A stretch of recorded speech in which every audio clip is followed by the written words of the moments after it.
আজি গৈ আছো মই যোৱা নাই কেতিয়াও লখৰা এটা হেৰি বজাৰ আছে মাছৰ বজাৰ হোলচেল মাছৰ বজাৰ তো এনে বহুত দিনৰ পৰা যোৱাৰ ইচ্ছা তো আজি ভাবিছো ৰাতিপুৱা যেতিয়া সাৰ পালো এনে ৰাতিপুৱা সততে সাৰ নাপাওঁ তো যিহেতু আজি সাৰ পাইছো তো ভাবিলো যে অকণমান লখৰা বজাৰত গৈ চাওঁ কেনেকুৱানো কি আৰু গৈ আছো যেতিয়া ভাবিলো ভিডিঅ'টো কৰো তাতে গৈ কেনেকুৱা কি ময়ো চাওঁ লগতে আপোনালোককো দেখাওঁ তাতে কি আছে কি নাই চ' বলক গৈ পেলাই চাওঁ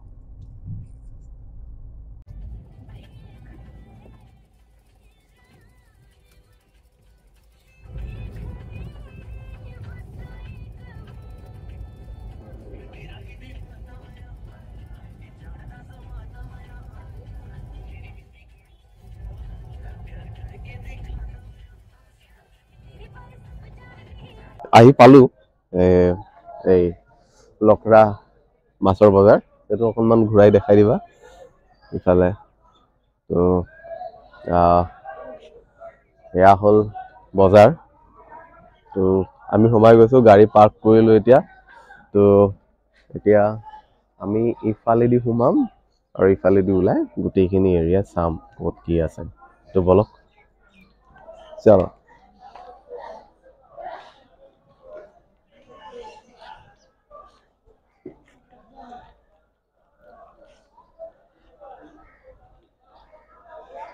যদি কিবা পাওঁ মাজত বজাৰত যদি কিবা পাওঁ মানে ল'বলগীয়া তেনেকুৱা মাছ ভাল তেতিয়াহ'লে নিশ্চয় ল'ম চেষ্টা কৰিম চাওঁ মই কেতিয়াও অহা নাই আগত এনেইতো উজান বজাৰ আৰু মালিগাঁও মানে পাণ্ডু যিটো বজাৰ আছে তাতে বেছিকৈ যোৱা হয় ইয়াতে মই প্ৰথম আহিলোঁ আৰু ইয়াতে নাহাৰ কাৰণ হ'ল যে ইয়াতে বেছিভাগ বৰফৰ মাছ থাকে আৰু বিৰাটে ডাঙৰ ডাঙৰ মাছ যিটো এটা ফেমিলিৰ কাৰণে খোৱাটো ইমান এটা সম্ভৱ নহয় আৰু যিহেতু হোলচেল মাৰ্কেটটো এটা দুটা চাগে নিদিব মই ট্ৰাই কৰিম দেখা যাওক কি হয় সিফালে সেৱাই কৰিবা চলো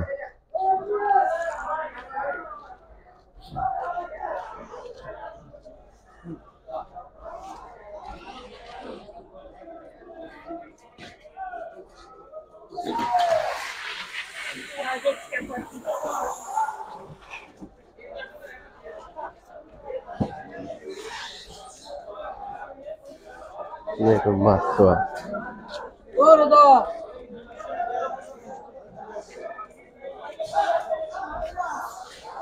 বৰালি আছে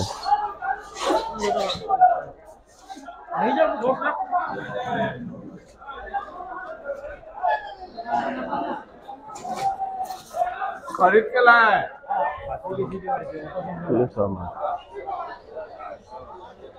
একদম ভকুৱা হয় ভকুৱা ইমান ডাঙৰ মস্ত মস্ত ভকুৱা এইবোৰ এইবোৰ গোটেই ভকুৱা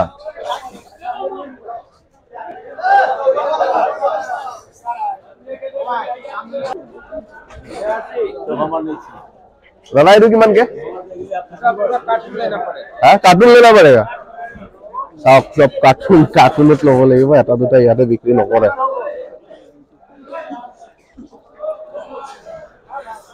এটা কাৰ্টুন লোৱাটো মানুহৰ কাৰণে সম্ভৱ নহয় এটা ফেমিলিৰ কাৰণে সম্ভৱ নহয়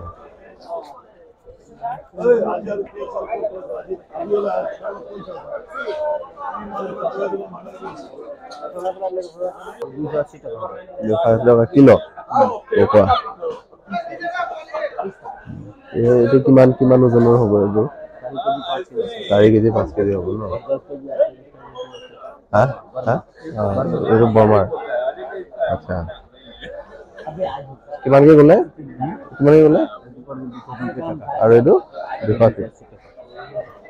ভাল মাল আছে ন ঠিক আছে আছে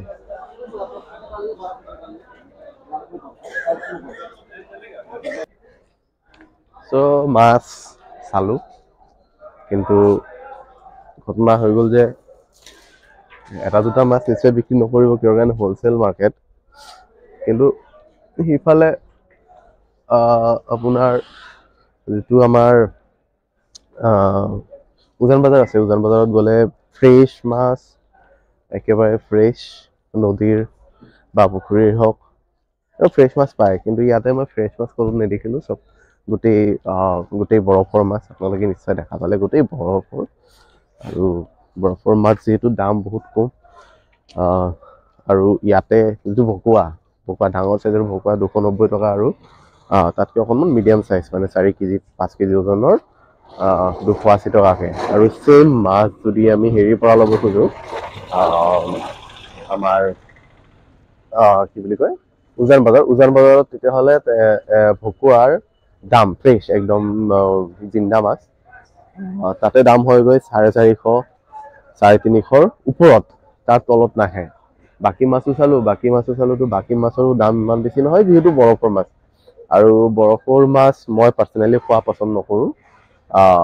আৰু মই যেতিয়াই মাছ লওঁ বেচিকেলি ট্ৰাই কৰোঁ to get the fresh fish always. So' মই এইখিনি আপোনালোককো ক'ম যে আপোনালোকে যদি মাছ খাই ভাল পায় তেতিয়াহ'লে ট্ৰাই কৰিব always to get the fresh fish. আৰু ফ্ৰেছ আৰু জিন্দা থকা মাছ খোৱাৰ সোৱাদটোও বেছি থাকে আৰু খাই ভালো লাগে। চ' আজি ইয়াতে সমাপ্ত কৰিম।